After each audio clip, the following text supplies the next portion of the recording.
Clara Whitmore set the brass cartridges on the counter one by one, and the whole store went quiet. The shopkeeper stared.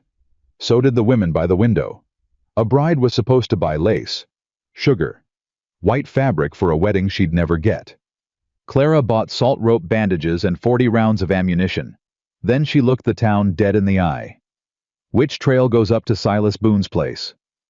They laughed. They'd buried that question with every woman before her. She didn't laugh back. If you're watching, do me a kindness, subscribe. Follow Clara's story all the way to the end and drop the name of the city you're watching from in the comments so I can see how far this story has traveled. Now let's begin. The stagecoach door swung open and dumped Clara Whitmore into the hottest stretch of summer Cedar Hollow had seen in 20 years. She stepped down without taking the driver's hand. Her boots hit the dust, and the dust didn't move too dry, too beaten, just rose up around her ankles like smoke off a dead fire. She straightened her back. Folks were already watching. She could feel it the way you feel a horsefly land between your shoulders. Another one. A woman said, not even bothering to whisper. Lord help her. She won't last the night, said a man on the bench outside the mercantile. He had a toothpick rolling slow between his lips and the lazy confidence of someone who'd watched this play out before. None of 'em do. Clara heard every word. She'd learned a long time ago that the trick wasn't pretending not to hear. The trick was deciding it didn't cost you anything. She walked across the street toward the general store like she had business because she did. The bell over the door rang. Inside it was cooler by maybe 2 degrees and smelled of flour leather and old tobacco. A heavy-set man behind the counter looked up and his eyebrows climbed when he saw her. Help you, miss, ma'am, Clara said. Mrs. come tomorrow, I reckon. The shopkeeper's mouth opened then closed. Word had clearly run ahead of her. You're the one come to marry Boone. That's the arrangement, miss. He caught himself. Ma'am, I'd be doing you wrong if I didn't say something. That man up the mountain ain't right. There's been 4 women before you. 4. Each one come down that trail before the second sunset, white as a sheet, wouldn't say a word about what they saw. One of 'em took the very next coach out and never wrote her own mother again. That's so. That's so. Clara set her small leather case on the counter. Then I'll need supplies, and I'd be obliged if you'd quit telling me things I didn't ask to know. The man blinked. Behind her, near the door, 2 women had drifted closer, pretending to inspect a bolt of calico nobody intended to buy. What'll it be then? The shopkeeper said, a little stiff now. Salt, a pound. Rope of the good kind, not that frayed stuff hanging by the window. Bandages all you've got. Carbolic if you keep it. A canteen full. She paused. And cartridges. 44 caliber. The store went still. The shopkeeper's hand halfway to the salt barrel stopped in the air. Cartridges. 40 rounds, 50 if you can spare them. One of the women by the calico made a small sound like a kettle just before it sings. Ma'am, the shopkeeper said slowly. Brides don't generally come in asking for ammunition. Clara looked at him. She had a way of looking at a person that made them feel measured, weighed, and filed away. I'm not generally a... she said. 40 rounds. He counted them out. His hands weren't quite steady. When he was done, he wrapped the lot in brown paper and tied it with string, and the whole time the 2 women by the door watched her like she might catch fire. That'll be $1.60, he said. Clara counted out the coins. Every one of them she'd earned hard, and she set each down like it mattered, because it did. Which trail, she said again, goes up to Boone's place? The shopkeeper wet his lips. You don't want... I didn't ask what I want. I asked which trail. A long pause. Then from behind her, one of the women spoke, older, thin a voice like a dry hinge. East end of town. Past the dead cottonwood. The trail forks at the burned fence post. Take the left, and you'll be at his gate by dark. A beat. If the heat or the snakes don't get you first. Clara turned and looked at her. The woman expected something, a flinch maybe, or a thank you that sounded like a prayer. Clara gave her neither. Obliged, she said, and that was all. She gathered her parcels, tucked them under one arm, and walked back out into the murderous light. Cedar Hollow in summer was a town that had forgotten how to sweat. The river that gave it its name had pulled back to a thin brown thread, and folks talked about it the way they'd talk about a sick relative quietly and not in front of the children.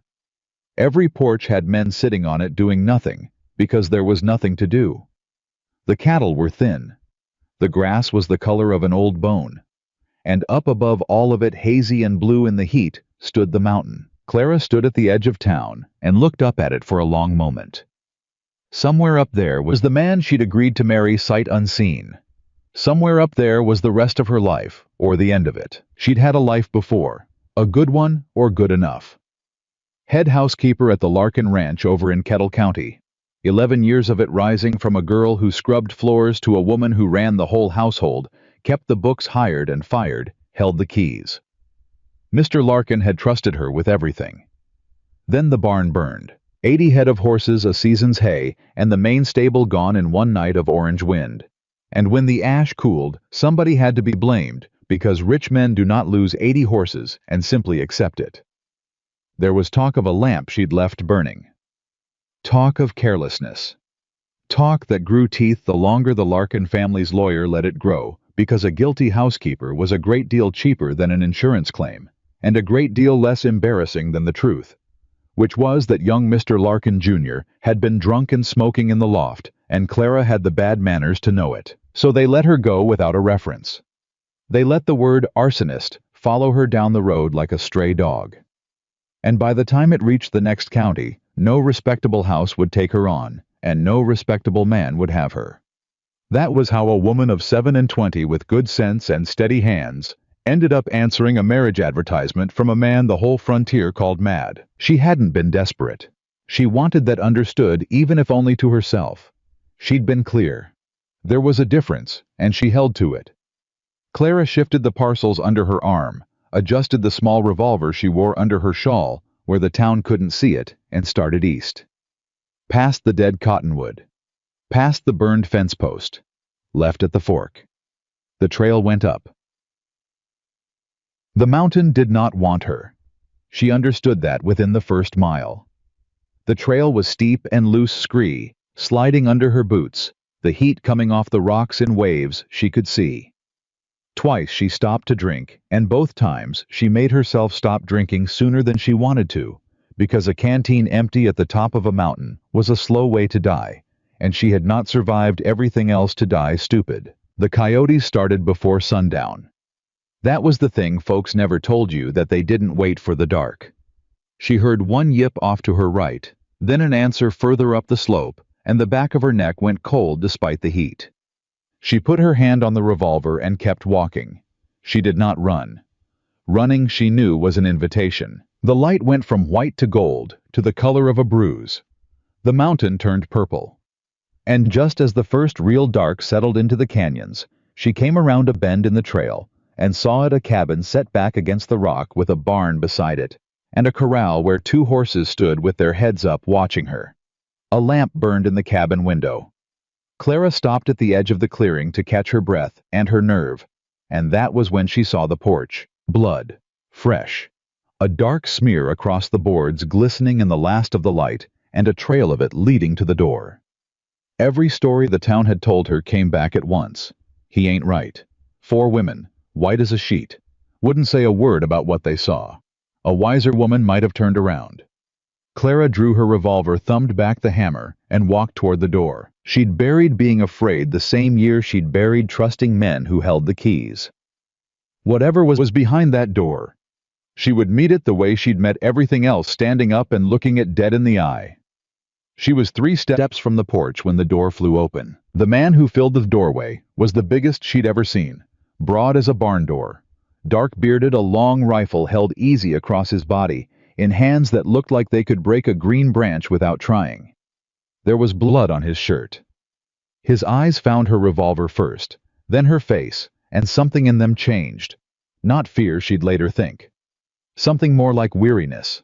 Like a man who'd answered this door too many times. For a moment, neither of them moved. Then he spoke, and his voice was low and rough, and carried no mercy at all. "If you came up here looking for a husband," Silas Boone said, "turn around and go back down. If you came up here running from wolves." His eyes flicked just once past her shoulder toward the dark, then step inside and shut the door. Clara did not lower the revolver. Whose blood is that? The question seemed to catch him off guard. The other four, she'd later learn, had screamed, or wept, or simply turned and fled down the dark trail and risked the coyotes rather than stay one more second. Not one of them had asked whose blood it was. Silas's jaw worked. "Not mine," he said. "Not yours neither, unless you make it so." His gaze dropped to her parcels and the brown paper package of cartridges balanced on top, and something flickered across his face that she couldn't read. "You buy those down in town?" "I did." "They laugh at you." "They did." "They tell you I was mad." "They did that too." A muscle moved in his cheek. It might have been the ghost of something. "And you came up anyhow, with a gun and 40 rounds and no wedding dress." He shook his head slowly. "Lady, I don't know if you're the bravest fool I ever met, or the most dangerous." "Reckon that depends," Clara said, "on whose blood is on your porch. You're going to have to tell me, Mr. Boone, because I climbed your mountain in the heat, and I fought your coyotes, and I am not going to stand here in the dark guessing." For a long moment, he just looked at her. And then, from somewhere inside the cabin behind him, came a sound that stopped the breath in Clara's throat. A child's whimper. Quickly muffled. The sound of a small hand clapped over a small mouth.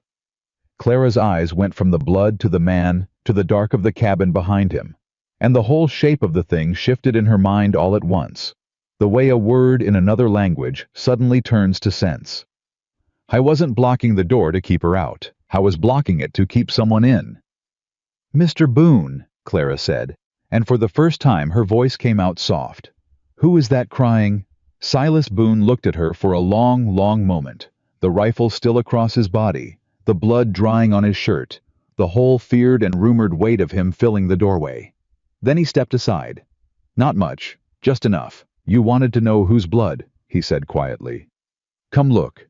But you keep your voice down, and you keep that gun pointed at the floor. And so help me, woman, if you scream like the rest of them and frighten her, I'll put you back on that trail myself." Clara lowered the hammer of her revolver with her thumb. Slow, careful. She stepped up onto the bloody porch, and she went inside. The cabin smelled of blood and beans and something else underneath. Fear, the old kind, the kind that it soaks into wood and stays. Clara saw the boy first. He lay on a narrow cot against the far wall, no more than 12. His shirt cut away, and his shoulder packed with rags gone dark. His face was gray. His breath came shallow and quick. But it was not the boy who stopped Clara cold in the doorway. It was the child crouched in the corner beside him, a girl. 8, maybe 9. Knees drawn up to her chin, a broken doll clutched against her chest, eyes huge and white in the lamplight. She was filthy. Her hair was a snarl of straw and dust, and she was looking at Clara the way a rabbit looks at a hawk, not blinking, not breathing, every muscle in her small body wound tight to run. Clara stood very still. "Mr. Boone," she said quietly, not taking her eyes off the girl. "I thought you said the blood wasn't yours." "It ain't. It's his." She nodded at the boy. "Some of it." Silas shut the door behind her and barred it. The thud of the bar dropping made the girl flinch. "Rest of it belongs to the man who put a bullet in him. He bled some too before I was done with him." Clara turned. "Before you were done with him. He won't be troubling that boy again." Silas set the rifle in the corner, and the way he did it careful, deliberate, like a man putting down a tool. He'd be needing soon, told her more than his words. "Don't go looking at me like that. I didn't go hunting. He came up my trail in the dark, armed, asking after a little girl by name. I gave him one chance to turn around." He paused. "He didn't take it." Clara looked back at the child in the corner. "And that's her." "That's her. What's her name?" "Don't know that she's got one anymore." Silas crossed to the stove where a pot of beans had gone near to scorching and pulled it off the heat with a bare hand, like the heat was nothing. "She ain't said a word since I found her. 3 weeks now. I call her Little Bird on account of she don't sing." Clara set her parcels down slow on the table so as not to startle the girl. Then she did a thing that surprised even herself. She didn't go to the boy, though the boy was dying. She crouched down right there in the middle of the floor, 6 feet from the child, and she made herself small. "My name's Clara," she said to the girl, not to Silas. "I climbed your mountain today. It was hot enough to cook an egg on a saddle horn, and a coyote out there told me to my face I had no business here." She kept her voice low and even the way you'd gentle a green horse. "I expect you've been told the same thing, that you've got no business somewhere. I expect somebody made you believe it." The girl said nothing, but her eyes had shifted from Clara's face to Clara's hands open and empty on her knees. "I'm not going to touch you," Clara said. "I'm not going to come over there. You sit right where you are close to your friend, and you keep your doll, and you watch me. That's all. You just watch me, and you decide for yourself whether I'm one of the ones you run from." Behind her, Silas had gone still. Clara stood up. She turned her back on the girl on purpose, a deliberate offering. "I'm not afraid of you, and you needn't be afraid of me," and went to the boy on the cot. She put 2 fingers to his throat. The pulse was there, but it was fast and thin, a frightened bird's heart. "How long since you packed this?" "Couple hours. It's still bleeding through." She was already unwinding her shawl, already reaching for the brown paper parcel and tearing the string with her teeth. "I need that carbolic if you've got it. And clean water boiled not from a creek. And light. Bring that lamp closer, I can't see what I'm doing." Silas didn't move for a second. He was staring at her the way the boy's pulse beat fast, surprised, not quite trusting it. "You know doctoring. I ran a household of 40 hands for 11 years, Mr. Boone. Men fall off horses. Men get gored, get crushed, get cut. I've dug more lead out of more meat than I'd care to count, and I've buried the ones I couldn't save, and I'd thank you to bring me that lamp before this boy becomes another." She looked up at him fierce. "Now." He brought the lamp. It was past midnight when she finally sat back on her heels, her hands red to the wrist, and let out a breath she felt like she'd been holding for an hour. "The ball's out," she said. "It missed the bone. He's young and he's strong, and if the wound stays clean, he'll keep that arm and his life both." She wiped her hands on a rag. "Who is he?" "Caleb." Silas had not left her side the whole time. He'd held the boy down when the probing made him cry out, held him with a gentleness that didn't match his size, murmuring low into the boy's ear the entire time. "Easy now, easy, you're all right, I've got you." Found him 3 days back, half dead in a dry wash. He'd come up looking for her. A nod at the corner. Brother and sister. Their folks had a homestead down in the canyon. Had a deed to it free and clear. Had. Huxley's men burned it. Silas said the name the way a man spits out a bad tooth. Grant Huxley owns half the cattle in the valley and wants the other half plus every acre of mountain water he can lay hands on. Folks been signing their land over to him for a year, selling cheap or just clearing out in the night. Funny thing. His jaw tightened. All of them had cabins that caught fire first. Clara went very still. The words sat between them in the lamplight. Fire. Their folks, she made herself ask, didn't get out. Silas looked at the girl who had not moved from her corner, who was watching the boy's chest rise and fall like it was the only thing in the world.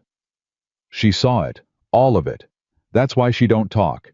And that's why Huxley wants her so bad he sends men up my mountain in the dark, because a burned cabin's an accident, but a child who watched it done and lived.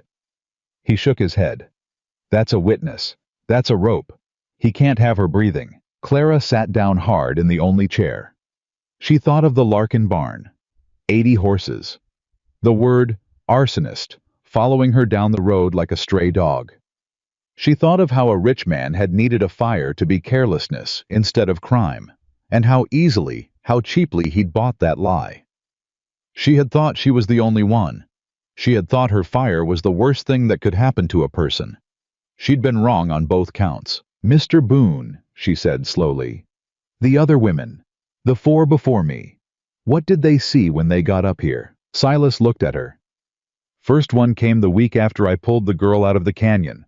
Saw a feral child and blood and a mountain man with a gun, and she ran. They all ran. I quit telling them anything after the second one. Easier to just let them go than to explain something they didn't want to hear." He leaned against the wall. Town thinks I scare 'em off. Truth is, they scare their own selves off. They come up here wanting a husband and a roof and a quiet life, and what they find is... He gestured at the cabin, the boy, the silent girl, the barred door. This, and you let them think you're mad. A madman on a mountain is a thing folks leave alone. His eyes met hers. Which is exactly what I need them to do. Long as Huxley thinks I'm just a crazy hermit, he sends one man at a time, careless in the dark. The day he figures out what I really am, that I'm the wall between him and that child he comes with 20. Clara was quiet a moment. Then she stood crossed to her parcels and began unpacking them on the table. Salt, rope, bandages, the canteen, and the cartridges, 40 of them, which she set in a neat row in the lamplight like teeth. Then I reckon, she said, you'd best stop telling people you're mad and start telling them you've got a wife. Silas stared at her. You climbed my mountain 4 hours ago, he said slowly. You watched me dig lead out of a stranger. You found out there's a child up here, a powerful man once dead, and that any soul who knows it is in his way. He shook his head. Any sense at all you'd be running down that trail right now? I've done my running, Mr. Boone. Clara lined up the last cartridge. I ran from one fire already, got blamed for it, lost everything, came all the way out here to disappear. She looked up and her eyes were dry and hard and certain. I'm done disappearing. If you've got a child up here that needs a wall between her and the wolves, then you've got 2 now instead of 1. That's the arrangement. Take it or send me down. For a long moment, Silas Boone said nothing at all. Then from the corner came a small, dry, rusty sound, the first Clara had heard from the child. The girl was holding out her broken doll. Toward Clara. Just an inch. An offering. Clara crossed the floor, slow knelt, and took it with both hands like it was made of glass. She's beautiful, she said softly. What happened to her arm? The girl said nothing. But she didn't pull away.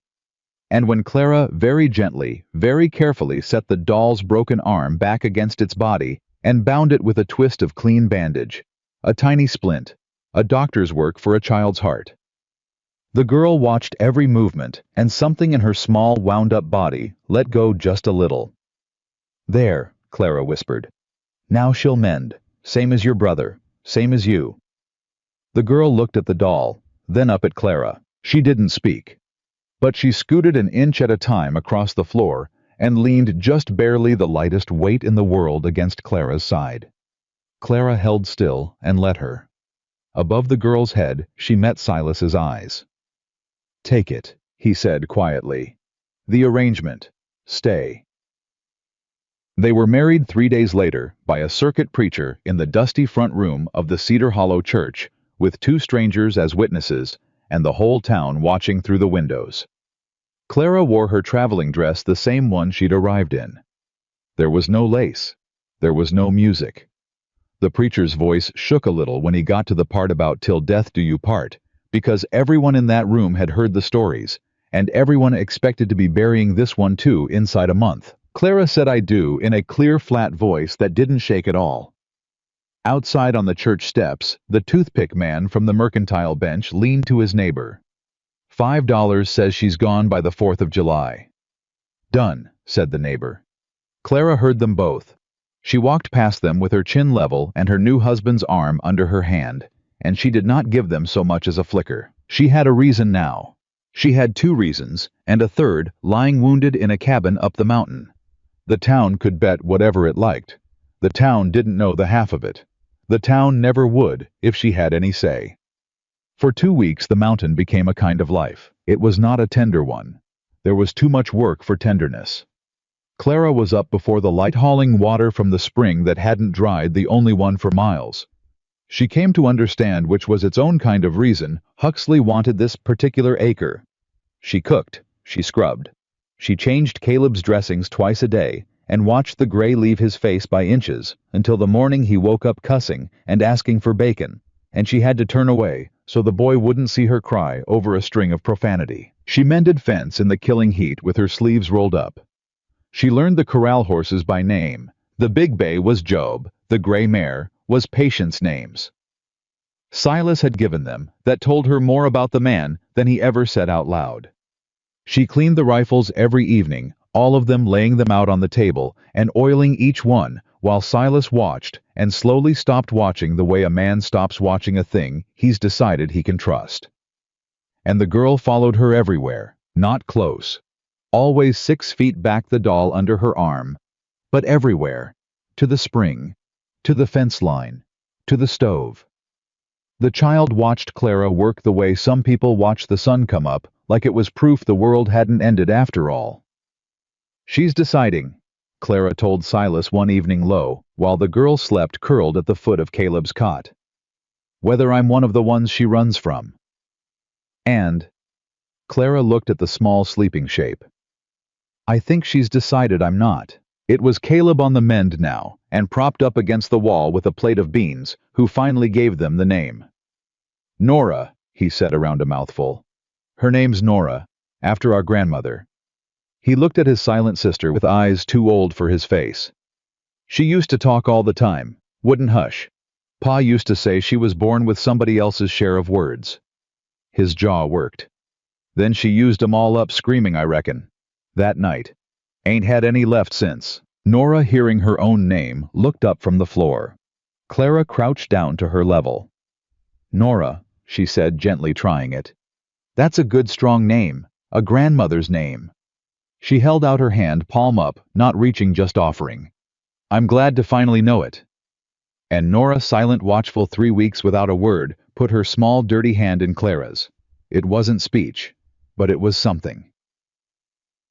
The peace lasted exactly until the 4th Tuesday, when 3 riders came up the trail in the white heat of midday, with badges pinned to their vests, and the slow, easy confidence of men who'd never once been told no.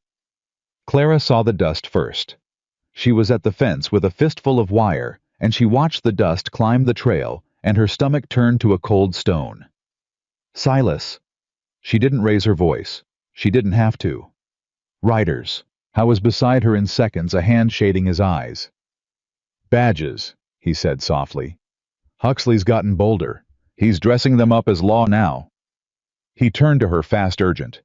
"Get the children in the root cellar, now. There's a hatch under the rug by the stove. Caleb knows it. You bar it from inside, and you don't come up, not for anything, not for any voice that ain't mine, saying the word Cottonwood. You hear me?" "I hear you." "And Clara." He caught her arm. It was the first time he'd touched her since the day they'd married, and his hand was gentle, even now, even hurried. "Whatever I say to them, whatever lie I tell you, back it. Don't think, just back it." "I'm your wife," Clara said. "I know how to be your wife." She got the children down. Caleb went first, then Nora, who clung to Clara's wrist at the lip of the dark hatch with a grip like a snare, her eyes pleading, her mouth working with words that wouldn't come. "I'll be right up here," Clara whispered, prying the small fingers loose one at a time. "Right here over your head the whole time. I'm not going anywhere. I have never, not once in my life, run from a fight, and I am surely not going to start with you watching." She pressed the broken-armed doll into the girl's hands. "Hold her. She mends. So do we. Cottonwood, remember. That's the only word that means it's safe." She dropped the hatch. She heard the bar slide. She rolled the rug back over it, set a chair on top, and was standing at the stove stirring an empty pot when the 3 riders pulled up in the yard. The one in front had a wide, pale face and a badge that didn't sit right, like he'd pinned it on that morning for the first time. "Boone," he called, not getting down. "Heard a rumor you took a wife." "Heard right." Silas stood easy in the cabin door, the rifle nowhere in sight, his whole body arranged into the shape of a man with nothing to hide. "What's it to the law?" "We're looking for a runaway. Little girl, 8 or 9. Wandered off from her people, addled in the head. Dangerous to herself." The man's eyes went past Silas to the cabin, raking it. "Folks down the valley said they seen a child up this way." "Folks down the valley been calling me mad for 2 years, Silas said. "Now you're taking their word as gospel." The man's smile didn't reach his eyes. "Mind if we look around?" And that was when Clara stepped into the doorway, an apron over her dress and flour on her hands she'd thought to dust on at the last second, and put on the brightest, emptiest, most harmless smile she had ever worn in her life. "Why, husband, where are your manners?" she said, light as air. "3 gentlemen ride all this way in this heat, and you leave them sitting in the sun." She beamed up at the riders, every inch the foolish new bride the whole town believed her to be. "You'll have to forgive him, he's not used to company. We don't get visitors. Can I bring you all some water? It's a dreadful climb. I know I near died on it myself, didn't I, Silas?" The lead rider blinked. Whatever he'd expected from the mad cowboy's cabin, it wasn't a chattering woman in an apron. "Ma'am," he said, uncertain, "we're looking for a child. A child." Clara pressed a flowery hand to her chest. "Up here, Lord, the poor thing. No, sir, there's no child up this mountain. More's the pity, I'd dearly love one, but my Silas says it's no place to raise babies, all these snakes and the dry wells and such." She laughed a silly little laugh. "Though if you should find one wandering, you send her my way. You hear I'd take in any lost lamb the good Lord sent." Under the floor, 6 feet below her smiling face, Clara could feel the children holding their breath. The lead rider looked at her a long moment, looked at Silas, looked at the cabin, the corral, the empty yard shimmering in the heat. "You won't mind if we have a look in the barn," he said. It wasn't a question. "Course not," Clara said before Silas could speak, waving her flowery hand. "Look anywhere you like. Look in my flower bin if it pleases you. Only do mind the gray mare, she kicked something terrible, near took my husband's head off Tuesday last." She turned and called sweetly into the cabin at no one at the empty room. "Caleb, honey, mind you stay clear of those gentlemen's horses now." The lead rider went rigid in his saddle. Clara felt her own blood stop. "Caleb," the rider said slowly. "Who's Caleb?" And every story Clara had ever told, every lie she had ever held together, with her 2 bare hands, came down to the next 3 seconds and what her mouth could do with them. "Caleb," Clara said, and laughed, and the laugh came out so easy it surprised even her. "Why, he's my husband's hound, sir. Big ugly thing, lazy as Sunday. We named him after my late father. God forgive me, same droopy eyes." She shook her head fondly. "He's off chasing rabbits in the brush most like. You'll not catch that dog within a mile of strangers' horses. Smart enough to know his betters, which is more than I can say for some men." The lead rider held her eyes for one long second. Then he laughed too, a short, dismissive bark, the kind of laugh a man gives when he's decided a woman is exactly as foolish as he hoped. "All right, ma'am." He swung down off his horse. "We'll look in the barn and be on our way." Clara kept smiling until his back was turned. Then the smile slid off her face like water off glass, and she met Silas's eyes across the yard, and neither of them breathed. The riders went through the barn. Clara heard them boots on the boards, the rattle of the stall doors, the gray mare squealing and kicking, just exactly as advertised, which sent one of the men cursing back out into the yard with hay in his collar. They prodded the hay. They climbed to the loft. Clara stood in the doorway over the root cellar, chattering the whole time, offering water. Nobody wanted asking after their wives and their mothers, and the price of beef filling the air with so much harmless noise that a child's held breath could hide inside it. They found nothing. There was nothing in the barn to find. The lead rider came back out dusting hay off his vest, his easy confidence gone a little sour. "Obliged for your time," he said, swinging back into the saddle. He looked at Silas a moment longer than was friendly. "Town wasn't wrong about you being strange, Boone, but strange ain't against the law." He gathered his reins. "Yet." "Ride safe down that trail," Silas said. "Heat's killed better men than you." The 3 of them turned their horses and went the dust climbing behind them, and Clara stood in the doorway and waved them off with her flowery hand, until they were small, until they were gone, until the trail was empty, and the only sound was the wind and the gray mare blowing in her stall. Then her knees went just slightly, and she caught herself on the doorframe. Silas was beside her in 2 strides. "Easy, I'm fine." She wasn't quite. Her hands had started to shake now that they had nothing left to do. "I'm fine. Get the children up." He went to the rug, kicked the chair aside, hauled up the hatch. "Cottonwood," he called down soft. "It's safe. Cottonwood." Caleb came up first, blinking, and then Nora. Nora came up out of that dark hole and across the floor and hit Clara around the legs so hard it near knocked her down. the broken doll crushed between them, her whole small body shaking, her face buried in Clara's apron.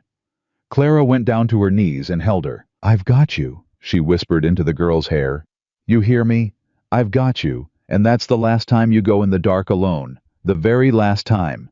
I swear it on every fire that ever took anything from me." She pulled back and held the small face in both her hands. "You were so brave. So quiet and so brave. Braver than 3 grown men with badges, the lot of them." Nora's mouth worked. Her eyes were full and spilling, and though no word came, she nodded fierce and pressed her face back into Clara's shoulder. Over the girl's head, Silas looked down at his wife. Whatever he'd believed about her on the porch that first night, bravest fool or most dangerous woman he'd ever met, Clara could see the question had finally settled in him, and the answer had surprised him. "You lied to a federal posse," he said quietly, without blinking. "Wasn't a federal posse." Clara stood, lifting Nora with her. "Those badges were as fake as your hound dog. Real lawmen don't laugh at a woman and ride off the first time she plays dumb. Those were Huxley's men dressed up, and now they'll go down that mountain and tell him exactly what I needed them to tell him." She set her jaw. "That there's no child up here. Just a mad cowboy and his foolish chattering wife, who'd have noticed a stray dog before she'd noticed a hidden girl." Silas stared at her. "You planned that," he said. "The flower, the dog, all of it." "I had 4 hours on the trail to think," Clara said. "I don't waste time." And for the first time since she'd climbed his mountain, Silas Boone laughed, a real one, low and rough and rusty from disuse, like a door that hadn't been opened in years. But laughter is a thing. The mountain gives back slow and takes back fast. Huxley's men had ridden down with their lie just as Clara had wanted. But Grant Huxley had not built half a valley on cattle and fire by being a man who believed easy answers. The fake lawmen told him there was no child. Huxley heard instead a mad hermit who had suddenly and inconveniently acquired a wife with quick eyes and a quicker tongue on the only acre of mountain with water that hadn't dried. That was 2 problems wearing the same dress. And Grant Huxley solved his problems the way he always had. It was Caleb who saw it first 6 days later near sundown. The boy had healed enough to take the high lookout rock above the cabin, a watch they kept now in shifts, and he came scrambling down the slope, white-faced and shouting before he'd even hit level ground. "Smoke, Silas, smoke down the south pasture, and it's moving wrong, it's moving up." Silas was on his feet before the boy finished. He took the slope to the lookout in long strides. Clara right behind him, and when she reached the top and saw what Caleb had seen, the bottom dropped out of her stomach. It wasn't a cook fire. It wasn't a lightning burn. There'd been dry lightning crackling on the far ridges all afternoon, the storm that promised rain and gave none the kind of summer storm that lights the whole world up and lets it burn. But this fire hadn't come from the sky. This fire had 3 points of origin spaced even along the dry south fence, and it was climbing the slope toward the cabin with the wind behind it fast as a running horse. "He said it," Silas said. His voice had gone flat and terrible. "Use the dry storm for cover. If the fire kills us, it's an act of God. If it don't, it drives us down the only trail there is, straight into his guns." He turned. "He's not after the ranch. He never was. He's flushing the girl." Below them in the yard, Nora had come out of the cabin. She was standing stock still, staring at the orange line climbing the mountain, the doll fallen from her hand into the dust. And on her face was a look Clara had seen exactly once before in a mirror the night the Larkin barn burned, and she understood her whole life was about to be taken from her by other men's lies. Clara went down the slope to her so fast she nearly fell. Nora, look at me. Don't look at the fire, look at me." She got down in front of the child, blocking the orange with her own body. "We are not those people. You hear me? We are not your folks, and this is not that night. This time you've got Silas, and you've got Caleb, and you've got me. And I have buried more fire than I have years, and I am telling you, we do not burn." Nora's eyes came off the flames and onto Clara's face. And then the girl did a thing she had not done in 3 weeks, and a witness's silence. She grabbed Clara's hand, and she pulled hard, urgent, dragging her toward the east side of the yard, toward the dry wash that ran down behind the corral, pointing. pointing her whole body, straining with the effort of a word she could not find. "What is it?" Clara dropped beside her. "What are you trying to tell me?" Nora pointed down the wash. Then she made a motion, flat hands layered like papers stacked. Then she pointed at the fire. Then back down the wash. And her mouth opened, and her throat worked, and the cord stood out in her small neck with the effort. "Fire," Nora said. One word, cracked and rusty, and the most beautiful sound Clara had ever heard. "Fire," the girl said again, and pointed down the wash hard certain. "Papers, in the fire, down there." For a heartbeat nobody moved. Then Silas was beside them, dropping to one knee. "Down the wash, the slot canyon, the dry one that floods in the spring." Nora nodded, fierce words spilling now in a broken rush like a dam giving way. "They put it there. The men, after our cabin. I followed them in the dark. I'm small, they didn't see. They put the papers in a hole in the canyon. All the papers ours and the Hendersons, and the ones from the family with the red dog. All the papers they took before they burned all in a box in the rock." She gulped air. "Deeds. Pa called them deeds. He said a deed was the only thing that proved a place was yours." Clara's mind went white and then clear all at once. "That's it," she breathed. "That's why he's never just killed her with a bullet from the dark he could have a dozen times. He needs her gone, and the proof gone with her. She's the only living soul who knows where Huxley hid every deed he stole. She's not just a witness to a murder." She looked at Silas. "She's a witness to the theft. Burn the canyon, burn the girl, and there's no proof he didn't buy that whole valley fair and square." Silas was already moving. "Then the fire's not just to flush her. It's headed for that canyon to burn the box. 2 birds." He grabbed his rifle off the wall, threw the lever-fed shells into it with hands that didn't fumble. "Caleb, can you ride?" "I can ride. Take Patience, ride the back ridge to the Hendersons, tell every honest family Huxley ever burned that the proof their land was stolen is in Cedar Hollow Canyon, and Grant Huxley's burning it right now. Bring them. Bring guns. Bring lanterns. Bring anybody who ever had a thing taken." He hauled the boy up by the collar, eye to eye. "Ride like the devil's on you, son. Because he is." Caleb was gone in 30 seconds, low over the gray mare's neck, vanishing down the back of the ridge. Silas turned to Clara, and for one moment, the terrible flat calm cracked, and she saw underneath it, saw the fear not for himself, but for all of them. "I have to cut the herd loose before the fire reaches the corral, or they burn alive in there. Then I'm riding for that canyon to get the box before Huxley does. He'll have men on it." He pressed the rifle into her hands. "Take the high ridge above the wash. You can see the whole canyon mouth from there. If his men come for that box, you stop them.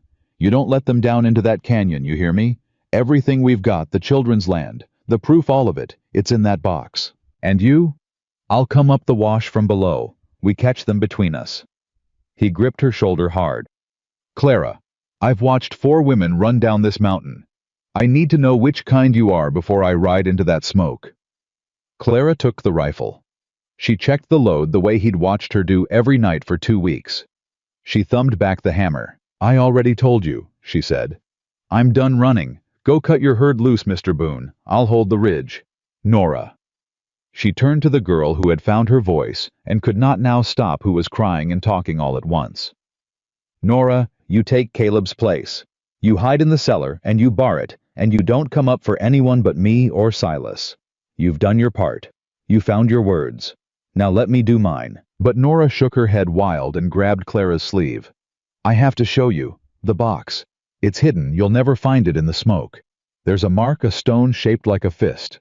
I'm the only one who saw. I have to show you." And there it was. The terrible arithmetic of it. The child was the only soul alive who knew where the box was. To save the proof, they needed the witness in the very place the killers were headed. Clara looked at Silas. Silas looked at the climbing fire. There was no time, and they both knew there was no time, and they both knew there was no good answer. "She comes with me to the ridge," Clara said. "Only the ridge. She points from up high, she never goes down into that canyon, and she stays behind me and the rifle the whole way. That's the deal, or it's no deal." "Clara, there's no other way, and you know it. You taught me I don't waste time, and I don't lie to myself." She slung the rifle, took Nora's hand. We hold the high ground. You bring the herd, and then bring yourself. And Silas. She caught his eyes one last time.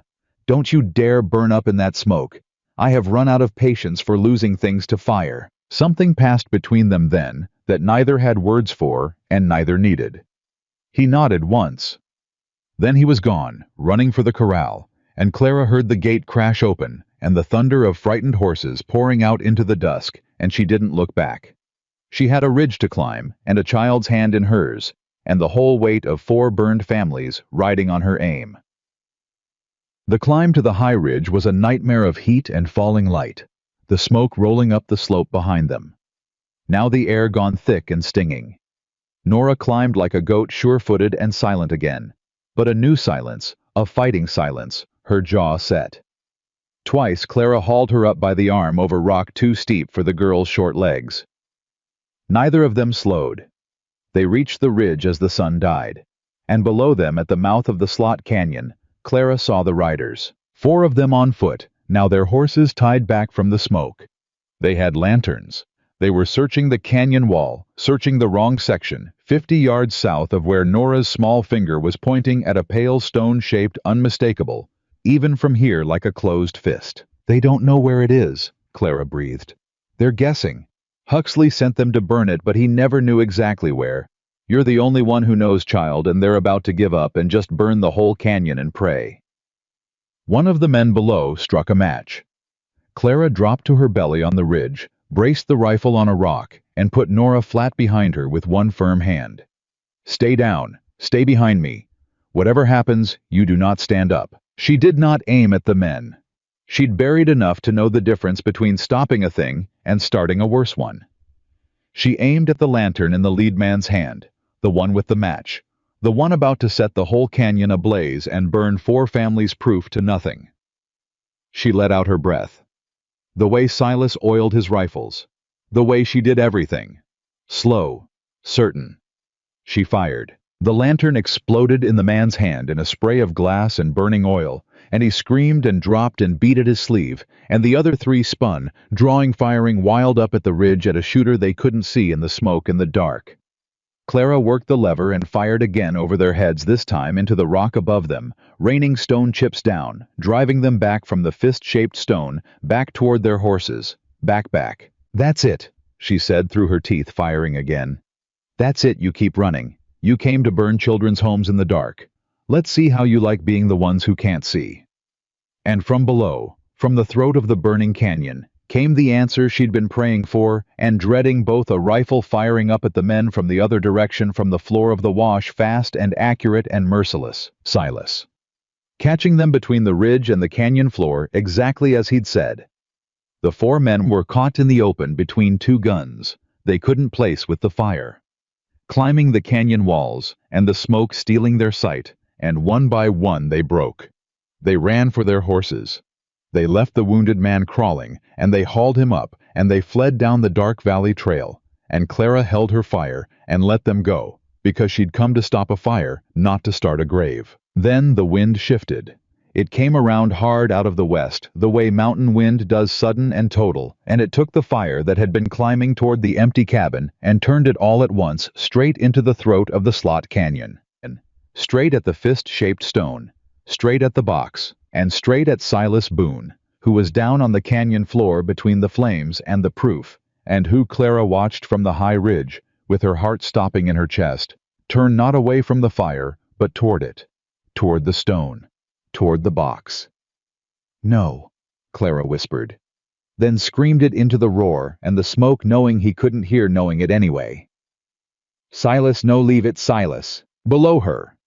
The fire reached the canyon mouth and roared up the walls in a wall of orange, and the man she had married 3 weeks ago, and not yet let herself love, disappeared completely into the smoke, going the wrong way, going toward the flames, going after a box of paper, as if paper were worth a life. And beside her on the ridge, Nora found Clara's hand and gripped it, and spoke for the 3rd time that day, small and certain through the smoke and the roar. He'll come back, the child said. He always comes back for what's hidden. Clara did not answer the child. There wasn't time for faith. She was already up, already moving, already shoving the rifle into Nora's small hands. Both hands, like I showed you. You stay on this ridge and you do not come down, not for anything, not even for me. You hear me, Nora? Not even for me. Where are you? To get him. Clara was already over the lip of the ridge, sliding down the loose slope toward the smoke on her heels and her palms. Because he's a stubborn fool who'd die for a box of paper, and somebody's got to teach him paper isn't worth a man. She hit the canyon floor in a cloud of dust and ash, and the heat took her breath like a fist. The smoke was a living thing down here, thick and gray and clawing. She pulled her shawl up over her mouth and went forward into it toward where she'd last seen him, toward the fist-shaped stone, calling his name into a roar that swallowed it whole. Silas Boone. Nothing. Just the fire eating the dry brush along the walls, climbing, closing the canyon mouth behind her like a door. She'd run from one fire in her life. She'd let men's lies push her down a road with the word arsonist barking at her heels, and she'd told herself she was through running. Now here she was running again, but toward the fire this time, into it, and the difference was everything. Silas. And then she saw him. How was down. On one knee at the base of the fist-shaped stone, an iron box clutched against his chest, and a fallen burning brace of brush pinning his leg to the rock. He was beating at it with his free hand, but the fire had him, and the smoke had him, and his head was sagging. Clara crossed the last 20 feet without feeling her own legs. You stupid stubborn! She hauled the burning brush off his leg with her bare hands, felt the heat sear her palms, and did not stop, did not even slow. You went toward it. You went toward the fire, after everything. The box. His voice was a wreck, all smoke. It's everything. Their land. You're everything, you fool. She got under his arm, hauled him up, and the weight of him nearly took her down. Their land isn't worth your life. Nothing is worth. She coughed, doubled, dragged him a step. Don't you dare make that child watch a man burn. Don't you dare. Walk. Lean on me and walk. And Silas Boone feared, rumored, the mad cowboy of the mountain, a man twice her size, who had carried wounded children up this slope alone, leaned on his wife and walked. They came out of the smoke at the canyon mouth half blind, and choking the box still in Silas's arms, because he would not even now let it go. They collapsed together against the cool rock outside the fire's reach, and Clara held him, both of them, coughing the smoke out of their lungs in great heaving gulps, and above them on the ridge, a small figure stood with a rifle too big for her, and watched them live. Told you, Silas rasped when he could speak. Came back. You came back because I dragged you back. Same thing. His head fell against her shoulder, and his next words came so quiet she barely caught them over the fire. Nobody ever came after me before, Clara. My whole life. Nobody ever once came back into the fire. Clara held him tighter and did not trust her voice to answer. They were still sitting there, ash-streaked and clinging together, when the lanterns came. A whole line of them bobbing up the dark valley trail, and for one cold instant, Clara's hand went for the rifle that wasn't there, certain it was Huxley, certain he'd come with the 20 men Silas always said he would. Then she heard the boy's voice, high and cracking and triumphant, leading them up. There they are. Silas, Caleb, on the gray mare, and behind him on foot and on horseback came the families, the Hendersons, the family with the red dog, old men and young wives and half-grown boys, 20-30 of them, and more coming, every soul. Grant Huxley had ever burned or bullied or run off their land in the night, and they had come up the mountain with lanterns and rifles, and the particular hard quiet of people who have been wronged for a long time, and have finally been given somewhere to point it. A broad woman in widow's black got down off a mule and walked straight to Silas and looked at the iron box in his arms. That what I think it is? Her voice shook. My Tom signed our place over to Huxley the week before they found him dead in the creek. Drowned, they said. In a creek that ain't run since April. Her jaw worked. Is our deed in that box, Mr. Boone, is the real one? Silas, too spent to stand, held up the box. Open it and see. She knelt. She worked the latch with shaking hands. And inside, packed tight and scorched at one corner, but whole were the deeds. Dozens of them. Every stolen acre in the valley. The original deeds that proved the land had never been sold at all. Only taken, only burned around, only stolen from the dead and the frightened and the runoff. The widow lifted one out.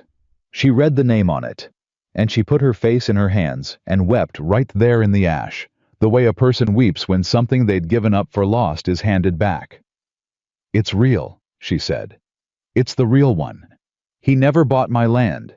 He took it. Here's the proof he took it."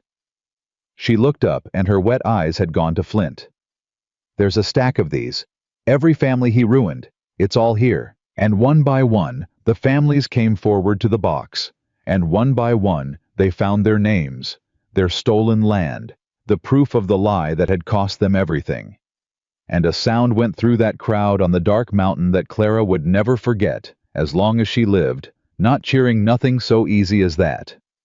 A low rolling murmur of fury and grief, and something that had been buried so long it had near forgotten its own name. Justice. The crowd had found its way to justice, and it had teeth. Grant Huxley was at his ranch when they came for him. He was a heavy, well-fed man in a clean shirt, and he met the crowd on his own porch, the way such men always do, with the easy confidence of someone who has never once been told no, who believes the law and the money, and the long arm of his own importance will protect him as they always have. "What's the meaning of this?" he said, looking out at the lanterns, the rifles, the burned and stolen families filling his yard. "It's the middle of the night. You're trespassing. I'll have the law on every one of you." "You're welcome to," said Silas Boone. He came up the porch steps, slow, leaning on a stick, his leg bound where the fire had taken it, the iron box under his other arm. Clara was beside him. Nora was between them, holding both their hands, no longer silent, no longer hidden. And behind them stood 30 families with the proof in their hands and the fury in their faces. Huxley's eyes went to the box. And for the first time in his life, something moved in that fat, confident face that looked like fear. "That's not—" He stopped, recovered. "Whatever that is, it's mine. You've stolen it off my property. That's theft, and I'll see you hang for its deeds." Silas set the box on the porch rail. "Every deed you took before you burned the cabins, the originals, the ones that prove not 1 acre of this valley was ever sold to you fair." He opened it. "You're a careful man, Huxley, too careful to destroy proof you might someday need to forge against. So you kept them, hid them in a canyon, and meant to burn them tonight, along with the only witness who knew where they were." He looked down at Nora. Huxley's eyes went to the child. And Nora, who 3 weeks ago could not say her own name, who had watched this man's hired men burn her family alive, looked back at Grant Huxley and did not flinch. "You burned my house," Nora said, clear, steady, the voice of a witness. "I saw you. You weren't there, but your men were, and they said your name. They said Mr. Huxley wants the deed and don't leave the girl. And then they burned it with my ma and pa inside." Her small hand tightened in Clara's. "I followed your men in the dark. I watched them hide the box. I'm the one who told. Me." The yard had gone dead silent. Huxley's face had gone the color of old tallow. "She's a child," he said, but his voice had cracked down the middle. "An addled child. No court would take the word of— No court needs to take only her word." A new voice, a lean man stepping out of the crowd, a real badge on his vest. The genuine article summoned down from the territorial seat by a rider Caleb had sent in the night. The marshal had come because 30 sworn families and a box of original deeds was a thing no real lawman could ignore. "We've got the deeds, Mr. Huxley. We've got 30 families who'll swear they never sold. We've got a dead man in a dry creek and another fresh grave up that mountain where your men met Mr. Boone. And we've got a witness." He looked at Nora. "A clear-spoken one, seems to me." His hand went to his cuffs. "That's a sight more than I need." Huxley broke then. The way they all break the careful, confident men when the lie finally outweighs them. He lunged not at the marshal, not at Silas, but at the box on the rail, one last animal grab at the proof, as if destroying the paper could unmake the truth. He never reached it. Clara stepped in front of the box. She didn't draw a gun. She didn't raise a hand. She just stood there, square and unmoving between Grant Huxley and the proof of everything he'd done, and looked up into his face with the same flat, certain eyes she'd turned on a whole town that laughed at her. "No," she said, "just that. You've taken your last thing, Mr. Huxley. And Huxley, twice her size, ruined and raging, stopped. Because there are women a man can frighten, and women a man cannot. And he saw too late exactly which kind had walked up his porch steps. The marshal took him by the arms. The cuffs went on. And Grant Huxley was led down off his own porch through a yard full of the people he'd burned, who did not cheer, who did not throw stones, who only watched him go with the terrible patient quiet of justice that has waited a long, long time. It was near dawn when they brought the truth back down to Cedar Hollow. The whole town had turned out, woken by the riders, the lanterns, the news running door to door like the fire on the mountain. They stood on their porches and in the dusty street. The same people who had laughed when Clara bought her cartridges, who had bet $5 she'd run by the 4th of July, who had called Silas Boone mad for 2 long years. The toothpick man from the mercantile bench was there. He'd lost his bet and he knew it. Clara walked down the center of the street with the dawn coming up behind her, ash still in her hair, her burned hands bound in clean cloth, Silas limping at her side, and Nora and Caleb walking ahead of them, and the whole town watched the mad cowboy and his foolish bride come down the mountain, not dead, not broken, not running, but with the marshal behind them, and Grant Huxley in chains, and 30 wronged families bearing witness. The shopkeeper came out from behind his counter and stood in his doorway. The same man who'd warned her, who'd counted out her cartridges with shaking hands. "Ma'am," he said. And then, because that wasn't enough, "Mrs. Boone, He stopped. His eyes went to her bandaged hands, to the limping man beside her, to the child who walked unafraid down the middle of a street full of strangers. "We had you all wrong, the both of you. The whole lot of us did." Clara stopped in front of him. She could have said a great many things. She had earned the right to say them, to throw their laughter back, their bets, their cruelty. The word they'd hung on Silas, and the word that had once been hung on her. Arsonist. Mad. Run by sundown. She looked at the gathered town, at all the faces that had turned away when she needed them, and turned out now that the danger was past. "You had us wrong," Clara agreed, quiet. "But I'll tell you what you had right. You said that mountain was no place for a soft woman or a sane man." She almost smiled. "Turns out it wasn't. It was a place for a stubborn one, and a kind one, and a child who needed both." She looked down at Nora, then back up. "You bet I'd run. I understand the impulse. This whole town's been running from that mountain for 2 years, telling itself a story about a madman, so it wouldn't have to ask what he was really guarding up there, or who." A long silence in the street. "We didn't know," someone said low. "You didn't ask," Clara said. "Not cruel, just true." That's the thing about a story everybody finds easy to believe. Nobody has to look behind it. The town found it easier to call Silas Boone mad than to wonder why a man would live alone on a dry mountain with a rifle and never come down. The town found it easier to laugh at a bride than to ask why a woman with good sense would climb up there carrying cartridges instead of lace. She shook her head. Easy stories cost somebody friend. They near cost these children everything. She did not raise her voice. She did not have to. And one by one, down the length of that dusty street, the people of Cedar Hollow lowered their eyes. Not because they were forced to, because they were ashamed, the honest ones among them. And shame is the beginning of a town learning better. Silas put his hand on Clara's shoulder. "That's enough," he said gently. "They hear you." "I reckon they do." The toothpick man stepped forward off the boardwalk. He dug in his vest, pulled out a folded $5 note, and held it out not to Clara, but to Nora. "Lost a bet," he said gruffly, not quite able to meet the child's eyes. "Bet your ma here'd run by the 4th. She didn't. Reckon the money ought to go to somebody who never had any quit in 'em to begin with." He pressed it into Nora's hand. "For your doll. Buy her a new arm." Nora looked at the money, then up at the man. "Her arm's fixed," the girl said. "Clara fixed it. She fixes broken things." A pause. "But thank you." And something in that hard old face came apart just a little, the way the shopkeepers had, the way the whole town slowly would. They did not stay in town. They had a mountain to get back to, a herd scattered across the slopes to gather, a canyon still smoking, a cabin that had, by the grace of a wind that turned at the last possible second, survived. But before they climbed back up, Clara stood a moment at the foot of the trail, where 3 weeks ago, a coyote had told her to her face she had no business here. Caleb stood beside her, the deeds to his family's land folded in his shirt against his heart. He was 16 and had buried his parents and taken a bullet and ridden through the night to bring an army of the wronged up a burning mountain, and he looked in the dawn light like a man. "What happens to us now?" he asked. Not afraid, just asking. "Me and Nora. We got the deed back. We got the land. But it's just the two of us, and I—" His voice caught. "I don't know how to be enough for her.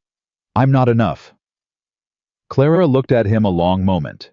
Then she looked up the trail at the mountain going gold in the morning, at Silas waiting with the horses, and Nora already mounted up in front of him, small and certain and unafraid. "You're not just the two of you," Clara said. "You haven't been since the night I climbed that trail and found your blood on a stranger's porch." She put her bound hand on the boy's shoulder. "That land is yours, Caleb. Yours and Nora's, free and clear the way your folks meant it. But a deed proves where a person belongs. It doesn't make a home." She looked up the mountain again. "Home's something you build with whoever climbs the trail and doesn't run." Caleb looked up at her. "And you didn't run." "No," Clara said. "I surely did not." She started up the trail toward the mountain, toward the man and the child, and the smoking canyon, and the whole hard, beautiful life she had climbed up to find without knowing she was looking for it. And behind her, the town of Cedar Hollow watched the Boones go home. Not a madman and a runaway bride. Not a story anyone found easy anymore, but a family climbing together toward a mountain that had finally, after all this time, learned what it was for. The mountain did not forgive easy, and neither did summer. The fire had taken the south pasture, the lower fence, and a good stand of timber that had stood longer than the territory had a name. For 3 weeks the Boones worked from before light to after dark, gathering the scattered herd off the slopes, one frightened animal at a time, rebuilding fence in the killing heat, hauling charred brush, clearing the canyon where the iron box had nearly become a tomb. Clara's burned hands healed slow and scarred, and she did not baby them. She worked through the pain the way she'd worked through everything, and Silas watched her do it and said nothing, because he'd learned that to offer his stubborn wife mercy she hadn't asked for was to insult her. But the work was different now. That was the thing none of them said out loud. Before, the mountain had been a fortress, a thing to hide behind a wall against the world. Now it was a home, and a home is a thing you build for something, not just against it. Caleb worked the fence beside Silas and learned the land that was his and Nora's by right, and slept in the cabin and called Silas by his first name.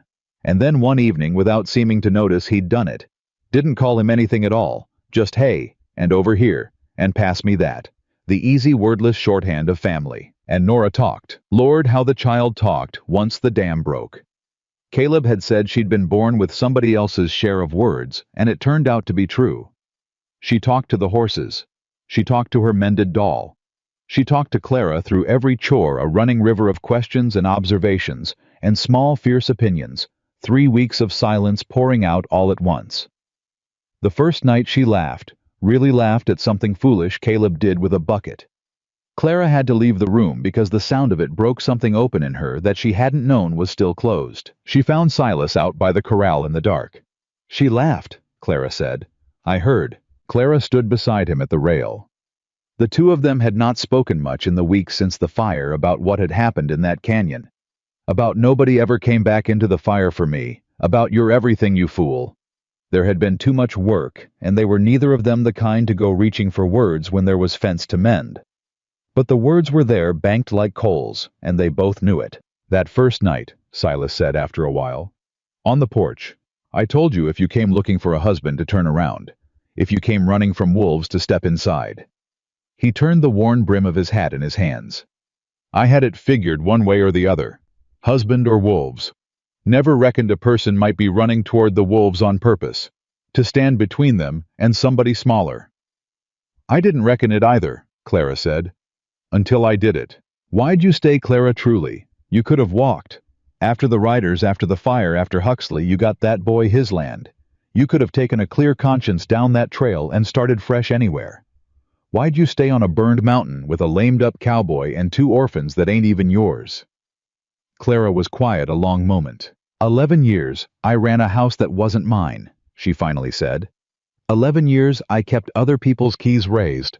Other people's standing made a home for a family that threw me out the first time it was convenient.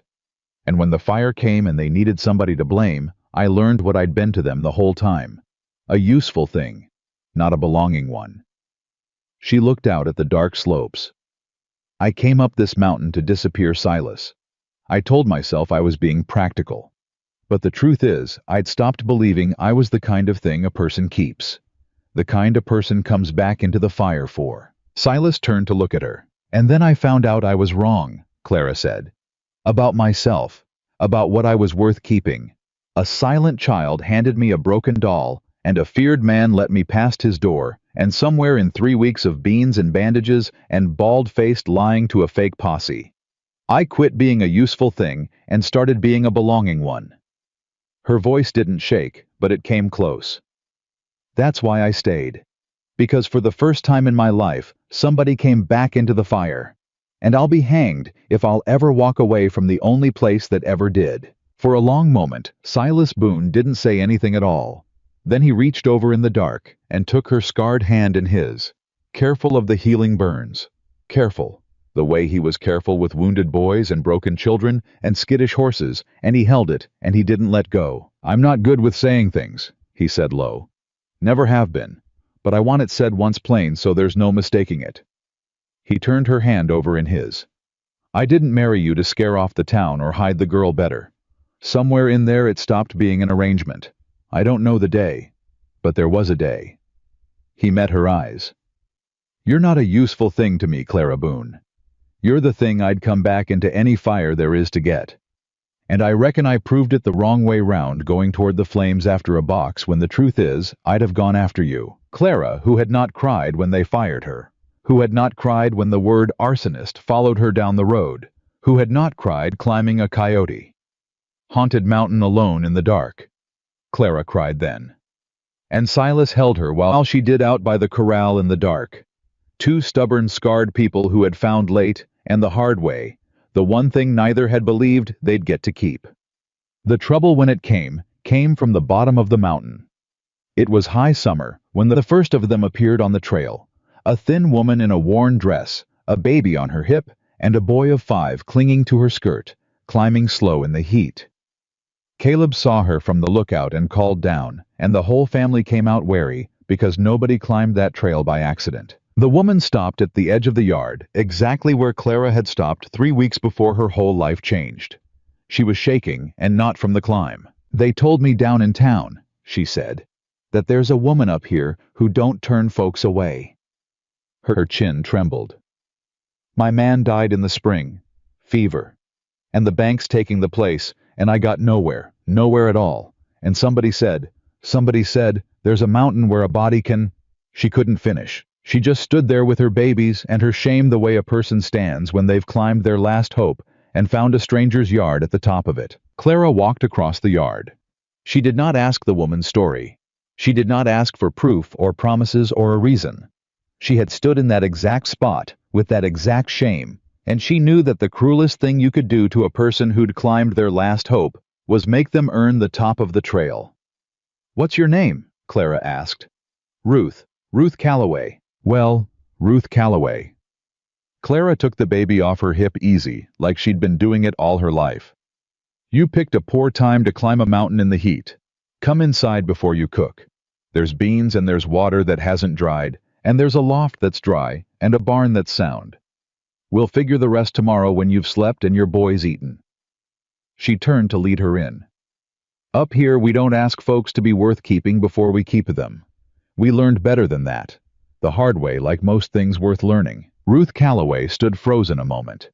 Then she put her face in her free hand and wept the same way the widow in the canyon had wept, the way a person weeps when they'd given up on the world being kind and the world turns out kind anyway. She was the first. She was not the last. They came all summer and into the fall. Word ran down off that mountain and through the whole territory the way word does not. The old word, mad cowboy, runaway bride, run by sundown, but a new word, a true one. There's a place up Cedar Hollow way. They don't turn folks off. A widow and orphan, a man broke by powerful men, and run off his own land. They take you in, and they don't ask you to earn it first. The widows came. The orphans came. The honest riders pushed off their spreads by the next Grant Huxley down the line. And there was always a next one came up the trail with everything they owned in a saddlebag. Caleb, who knew the bottom of despair, met each one at the lookout and walked them down to the yard himself. Nora, who had been the most broken thing on that mountain, became its fiercest welcomer, dragging each frightened child by the hand to show them the horses, the mended doll, the proof that broken things mend. And the mountain that had been a fortress became something the territory had no name for and badly needed. It was not easy. Nothing on that mountain ever was. There were lean weeks and hard winters coming, and more mouths than the herd could always feed. And Clara and Silas argued about it, sometimes low and sharp, the way married people do about whether they could take one more feed, one more hold, one more. But they always could. They always did. Because Clara had learned climbing that trail with her cartridges and her shame exactly what it cost a person to be turned away at the top of their last hope, and she had sworn on every fire that ever took anything from her that no one who climbed her trail would be turned back down it alone. Tag. The reckoning with Cedar Hollow came in the fall, and it came quiet. Grant Huxley was tried at the territorial seat, and the deeds and the 30 families and a clear-spoken child sent him to the territorial prison for the rest of his natural life, and his cattle and his stolen acres were given back to the people he'd burned.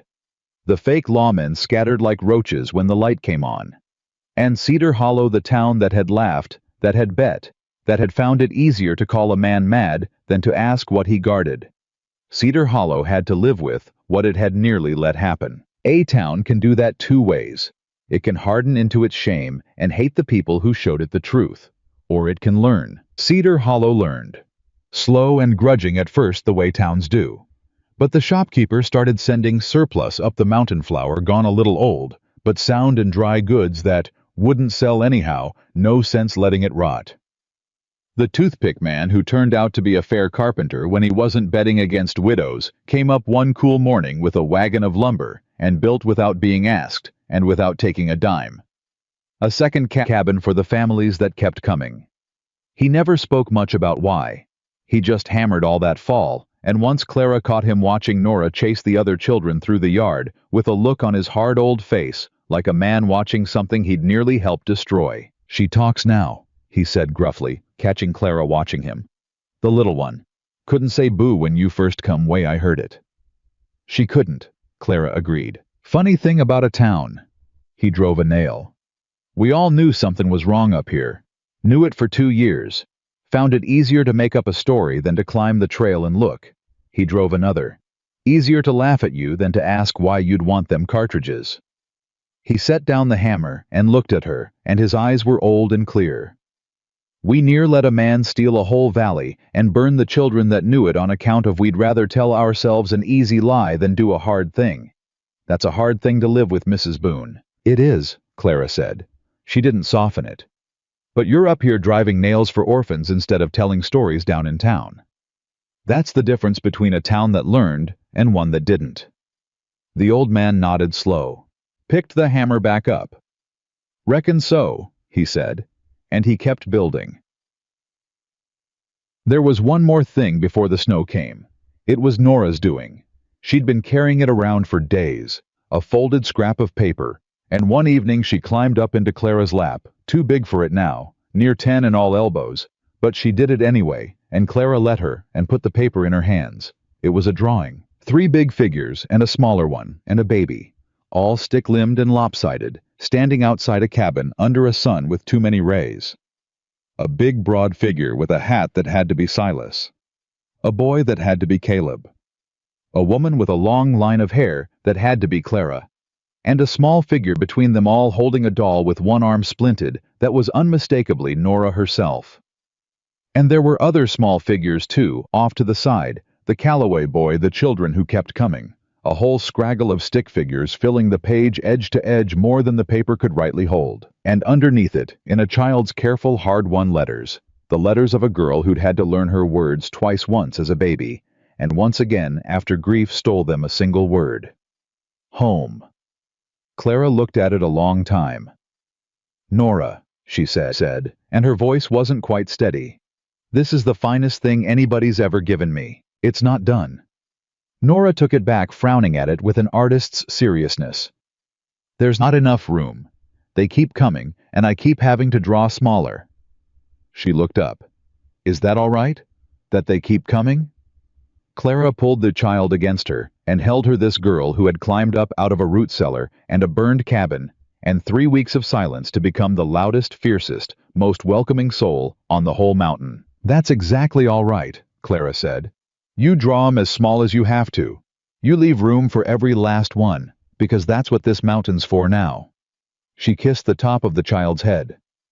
"It took us all the long way round to find it out. But that's what it was always for."